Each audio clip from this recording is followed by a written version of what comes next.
নামাজ পরিপূর্ণ করার পর সালাম ফিরানোর পর, নামাজের পর সালাম ফিরানোর পর কিছু আমল আছে, আমলগুলা করবেন। নবীজির সাহাবা হযরত মুআজকে আল্লাহর নবী বলেন, মুআজ আল্লাহর কসম আমি তোমাকে ভালোবাসি। আবার বললেন, মুআজ আল্লাহর কসম আমি তোমাকে ভালোবাসি।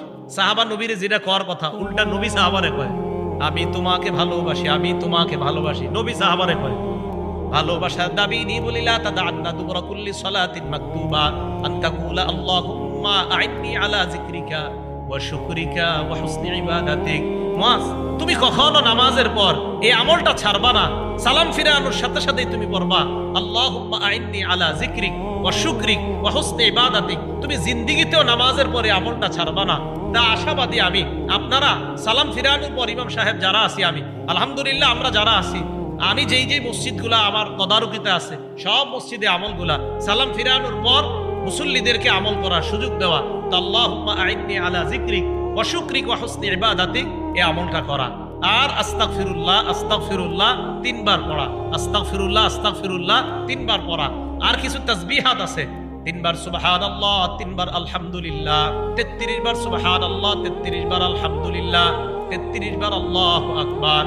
99 হওয়ার পর 34তম বারে পড়বেন, মানে 34তম বার মানে আল্লাহু আকবার 33 বার বলার পর 34তম, আর 33 99 হওয়ার পর 100তম বারে পড়বেন লা ইলাহা ইল্লাল্লাহু ওয়াহদাহু লা শারীকা লাহ লাহুল মুলকু ওয়া লাহুল হামদু ওয়া হুয়া আলা কুল্লি শাইইন কাদির।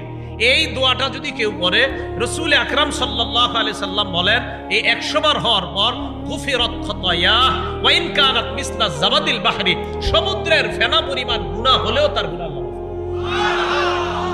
আরেকটা পড়েন আমার সাথে, সুবহানাল্লাহি ওয়া বিহামদিহি। বাস এটুকুই, 100 বার। কয়বার? এটা যদি 100 বার পড়েন, আল্লাহ নবী বলেন এটা পড়লেও সমুদ্রের ফেনা পরিমাণ গুনাহ যদি হয় তার গুনাহ আল্লাহ মাফ করে দেয়। আর আয়াতুল কুরসি পড়বেন। বুলুগুল মারাম 97 নম্বর হাদিস, এই হাদিসের মধ্যে আছে ক্বালা রাসূলুল্লাহ সাল্লাল্লাহু আলাইহি ওয়াসাল্লাম মান ক্বারা আয়াতুল কুরসি দুবরা কুল্লি সালাতিন মাকতুবা, কোন ব্যক্তি যদি ফরজ নামাজের পর আয়াতুল কুরসি পড়ে, লাম ইয়ামনাহু মিন দুখুলিল জান্নাহ ইল্লাল মাউত, মরবে আর জান্নাতে যাবে। এই 2 জান্নাত আর ওই ব্যক্তির মাঝে ব্যবধান হলো মৃত্যুবরণ করা। মারা যাওয়ার সাথে সাথে আল্লাহ জান্নাতের মেহমান। তাহলে আয়াতুল কুরসি পড়া এটা কখনো ছাড়বেন না।